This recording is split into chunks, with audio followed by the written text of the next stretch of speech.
Hi, I'm Richard Maraj, Senior Minister at Unity of Phoenix Spiritual Center, and I want to thank you for visiting our website and for tuning in to today's message. If you feel inspired by today's talk, I really encourage you to make a donation by hitting that button below and making a contribution to this ministry. It'll allow us to continue these messages online and to do the great work we do here at Unity of Phoenix, which is to inspire people to live better lives. So thanks for tuning in, thanks for your support, and we hope to see you at a Sunday real soon. Morning again, everyone.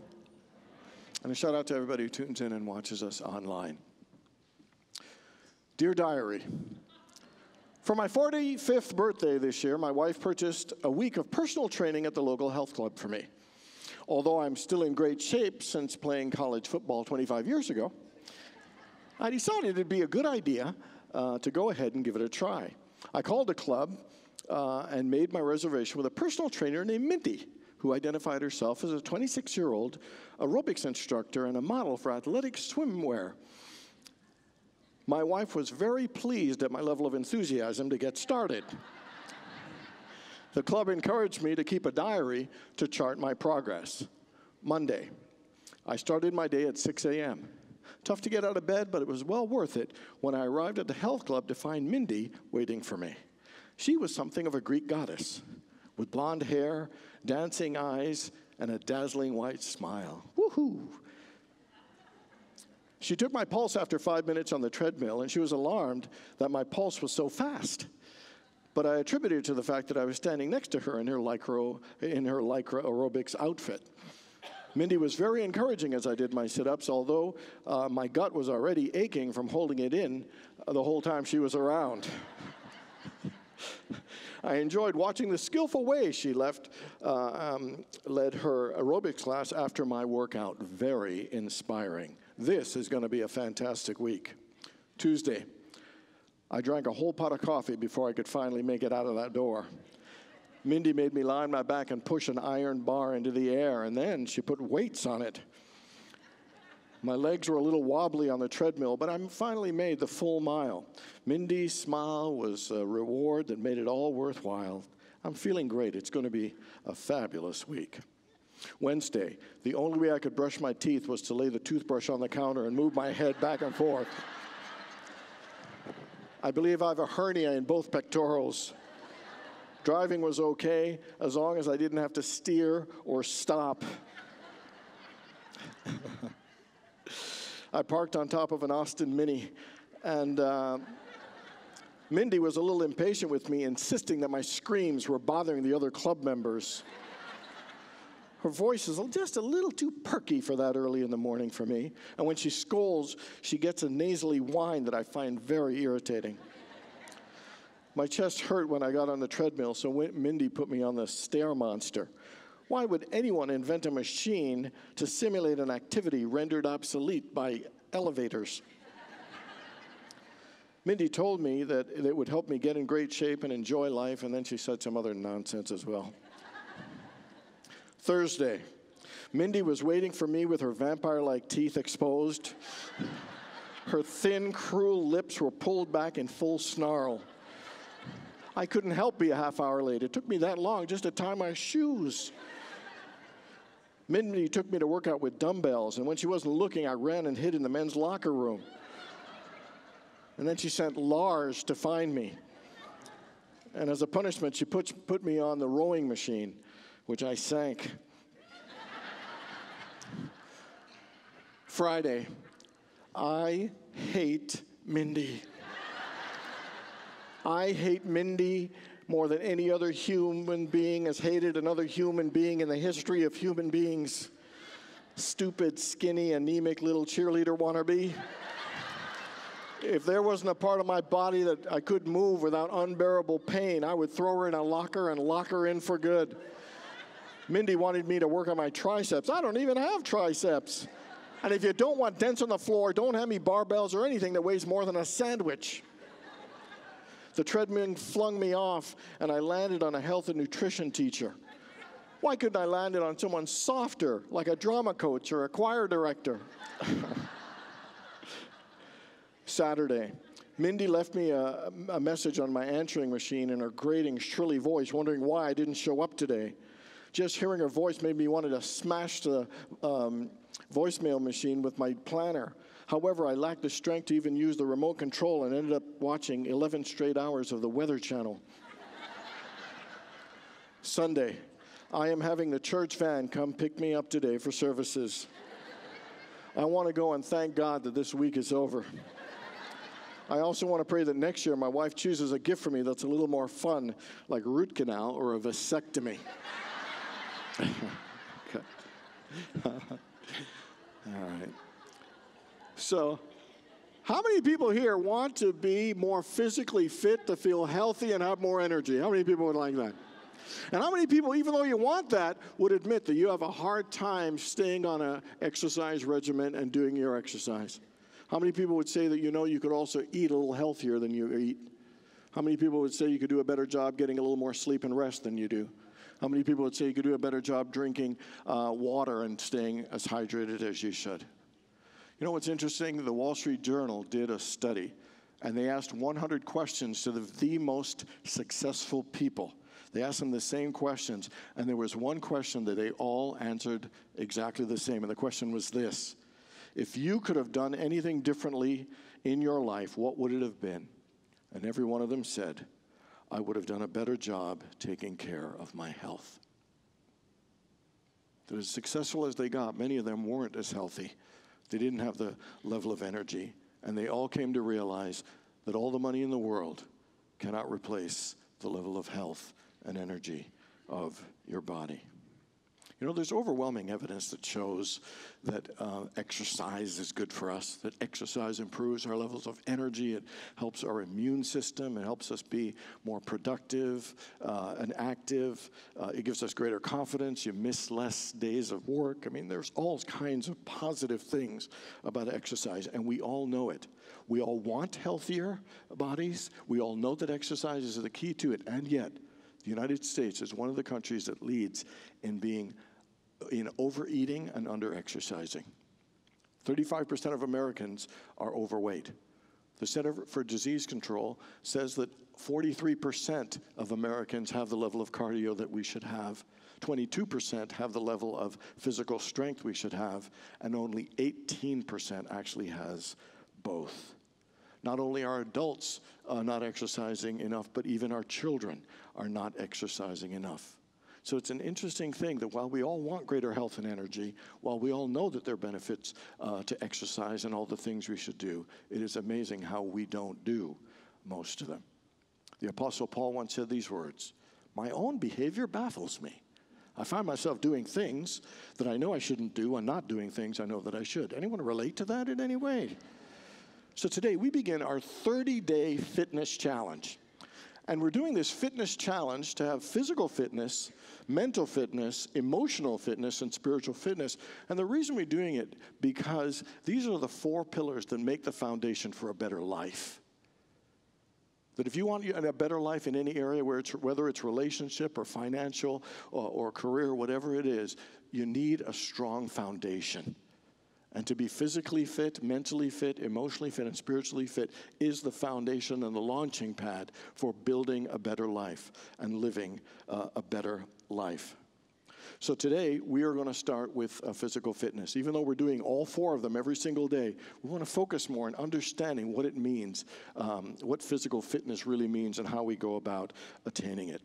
I mean, when you think about it, your body is one of the greatest gifts that God has given us. I mean, it's through these bodies that we can see and smell and taste and touch. It is these bodies through which we express our talents and our abilities. It is through these bodies that we experience life, that we express our talents, and that we enjoy our life experience. And yet, these bodies of ours, so often, we don't treat our bodies well.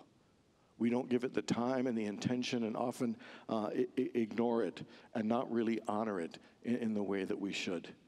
Listen to the words from 1 Corinthians chapter 3, verse 16. It says, "Do you not know that you are God's temple, that God's Spirit dwells in you, and you are the temple of the living God? If anyone destroys God's temple, God will destroy that person. For God's temple is holy, and you are that temple." How often do you realize, and let's stop and think, that our bodies are the temple of God, that our bodies are sacred and holy, and they're a precious and an incredible, priceless gift that God has given us. And when you think about it, are you treating your body like a holy, sacred temple? Or are you not honoring it and doing the things to bring about its health and wellness and vitality? In many ways, we're the ones that destroy God's temple by destroying our health and having habits that aren't in our body's best health and interest. So, how do you treat your body? Are you treating it like a temple? Are you honoring it and supporting its health and energy and vitality? Or are you doing things that are not for its greatest health, smoking or drinking or eating in excess? And what would be different? Let's say, suppose you realize your body was the temple of God, that it was holy and sacred. How differently would you treat it? What things would you stop doing that you're currently doing now? What things would you start doing for your body that you aren't doing? How would it change the way you look at your body? How would it change the way you speak about your body and about the way you think about your body? Your body is the temple of the living God. And today we want to talk about how do we honor that to get greater levels of fitness and health and wholeness in our body so that we can improve and enjoy the fullness of our lives. The first thing is going to sound simple, but it's a powerful and important one, and that is to love your body more. We are told that we are created in the image and likeness of God, and that means we are created in the image and likeness of love. Do you realize that your body is not only God's great gift to you, but it is an expression of love? You are created in the image and likeness of love, that you are uniquely and wondrously made by God, that there's no one like you. God created you uniquely and wonderful, created in God's image, and God is love. And yet, how often do we hate our body or reject our body, dislike our body, criticize our body, and judge our bodies? How often have you thought, I would really like to trade in a couple of my parts? I'd like to send it back, but there is no return policy here. This is the body that we all get. We wish it was different in so many ways. Wish we were taller, wish we were thinner, wish we were this, or wish we were that. You know, sometimes there are parts of us we don't like. We don't like our nose, we don't like our toes, we don't like our eyes, we don't like our thighs, we don't like our gut, we don't like our butt. There are all kinds of parts of things we don't like. And the thing about it is, you know, then we start projecting things like, I'm not beautiful. There's something wrong with me. You know, I'm not lovable. And we project these ideas on our body and spend so much time hating and disliking the most precious gift that God has given us. You know, I've spent years of my life rejecting parts of me that are skinny and scarred, that don't work, that don't work well. And it's a sad thing that we do these things to ourselves, that we judge and minimize and put down. I'd say the worst thing for our physical fitness and sense of wholeness are the unhealthy images and ideas and beliefs that we have about our body. Those things hurt us more than anything else. And what we need to do is to begin to find love and acceptance and appreciation and joy in the very gift of the body that God's given us. It's our vehicle through which we experience life. It does so much good for us every single day. And we need to start rejoicing in that. How many people know who Myrtle Fillmore is? The co-founder of Union. She had tuberculosis. And one of the things she did, she actually began speaking to her body and actually asking it for forgiveness for the negative way she viewed her body, for the way she judged and criticized. And then she started thanking her body for all that it does and blessing it and speaking positively of it and affirming all the good and wonderful things about her body. And to me, that's a lesson that we can all take. Is to love our bodies more, to bless it, to appreciate it, to rejoice in it, to give thanks for it, to see it as the beautiful temple of God that it really is, and to affirm its greatness and its beauty and all its value to us. I love my body. Together, I love my body. My body is the temple of the living God. Together, my body is the temple of the living God. My body is beautiful. My body is... I love my nose and my toes. I love my nose and I love my eyes and my thighs. I love my gut and my butt. I love my body. My body is the temple of the living God. My body is beautiful. So everyone just take a deep breath in that. And the first thing we need to do is to just love and appreciate our body. You know, to accept it, to celebrate it, to bless it, to rejoice in it. Another deep breath. Half voice, I love my body. Together, I love my body. Half voice, my body is the temple of the living God. My body is the temple. Deep breath. And so it is. So that's the first thing we need to do, is to love our bodies. The second thing we need to do is to listen to our bodies. You know, our bodies have a lot more wisdom and intelligence in it than we realize. It has knowledge and insight and can guide us to make better decisions, to know what's for our highest and best. But often we don't listen to our bodies. We don't pay attention to what our bodies need. We sometimes let our heads guide us in what we think we want and need, and even from eating or making other decisions, when if we just listen to our body, it will share greater levels of wisdom and insight. You know, I've started a practice of asking myself when I want certain foods, is this what my body really needs? And listening. And I find often my head will say yes when my body will say no. Unfortunately, when my head says yes and body says no, I still say yes. So I'm still in a learning process. But I will tell you, not almost every single time, when I don't listen to my body, I realize that what I ate didn't make me feel as good as my head thought it would. Our body knows. The question is, are you willing to listen to it? And it'll tell you, it's not just food, but in a decision, say, is this the best decision? And your gut will let you know, or you'll feel it in your chest. Each of us feels in different areas. Just pay attention, and it'll give you that wisdom. I started reading, and my sisters introduced me to a book called The Body Keeps the Score. And what it's about is that our major traumas in life are kept in our body. The body holds on to certain energies. And by tuning in and listening to those areas where we struggle within our body, it can actually help us heal and release these unhealthy energies that we've kept and held on to even unconsciously. And it actually says, interestingly, that acupuncture and Reiki are some techniques, and somatic therapy are great therapies to help release trauma that is an energy that's unhealthy that has been stuck in the body. So on so many levels, listening to the body is a powerful thing. In Shakespeare, in Measure for Measure, it has this line, "Go to thy bosom, knock there, and ask the heart what it doth know." I think we've known for a long time that our heart, our body, absolutely knows greater intelligence and wisdom if we're willing to listen to it. Listen to the words of Deepak Chopra. Your mind and body are meant to be a whole. And to ensure that they are, your whole existence is based on feedback loops. Body listens to mind listens to body, and awareness is the link. Make no mistake, every cell in you knows when you are unhappy, anxious, or stressed. A cell's awareness is expressed in chemical reactions instead of words. No matter. The message comes through loud and clear. So the message for all of us is, are you willing to listen to your body?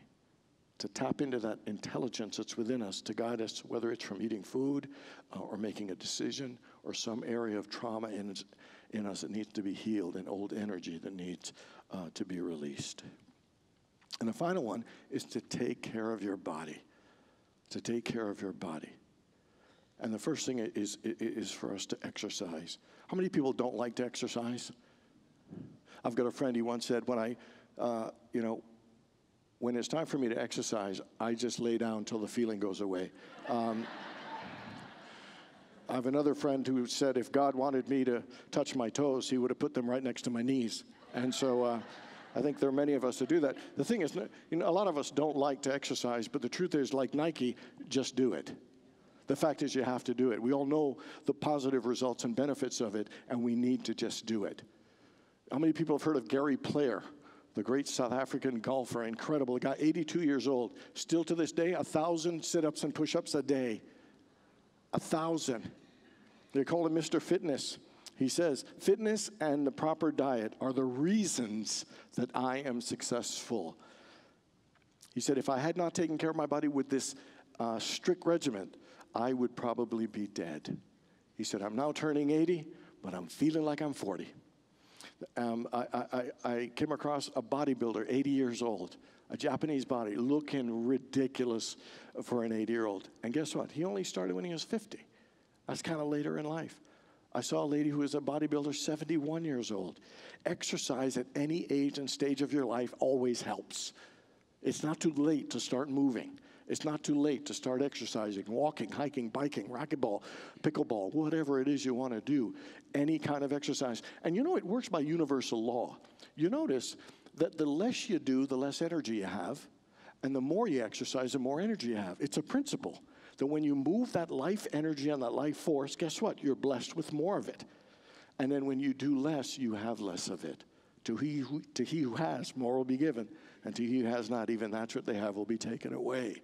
And so what commitment are you willing to make to move your body, to exercise? And whether it's swimming or playing a particular game, are you willing to make that commitment, take that challenge for 20 minutes a day, at least 20 minutes a day?